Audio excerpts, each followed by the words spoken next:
சேலத்துல மயக்க மருந்துன்னு உறவினர் வீட்டுல தங்கியிருந்த 11 வயது சிறுமிக்கு 50 வயது நபர் பாலியல் தொல்லை கொடுத்திருக்காரு. என்ன நடந்தது?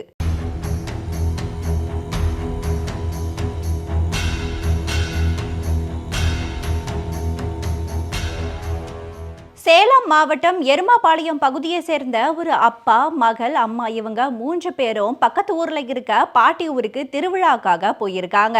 அங்க திருவிழாவில் குழந்தைகளுக்கு விளையாட்டு போட்டியெல்லாம் வச்சிருக்காங்க. அங்க 11 வயதான அந்த சிறுமி அவங்க அப்பா கிட்ட நானும் இந்த போட்டியெல்லாம் விளையாட போறேன்னு ஆசையா அந்த விளையாட்டு போட்டிக்கு போய் கலந்துட்டு இருந்திருக்காங்க.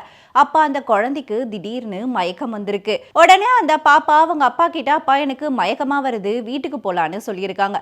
அவங்க அப்பாவோ, இருமா நான் போயிட்டு அம்மாவை கூட்டிட்டு வரேன்னு சொல்லியிருக்காங்க. அப்ப குழந்தைய தனியா விட்டுட்டு போக முடியாதுன்னு யோசிச்ச அவங்க அப்பாவும் பக்கத்துல இருந்த பெரியசாமின்ற அவங்களுடைய உறவினர் வீட்டுல விட்டுட்டு போயிருக்காங்க.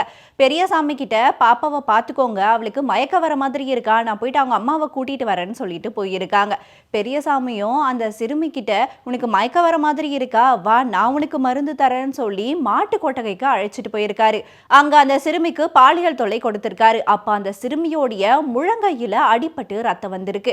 உடனே அவங்க அப்பா அந்த இடத்துக்கு வந்திருக்காங்க. அந்த பாப்பா கிட்ட, உனக்கு என்னமா ஆச்சுன்னு கேட்டப்ப அந்த பாப்பாவும் நடந்த எல்லாத்தையும் சொல்லியிருக்காங்க. இதுல ஆத்திரமான அவங்க அப்பாவும் ஆத்தூர் அனைத்து மகளிர் காவல் நிலையத்துல புகார் அளிச்சிருக்காங்க. புகாரின் பேர்ல பெரியசாமிய கைது பண்ண போலீசார் இப்ப சிறையில் அடைச்சிருக்காங்க.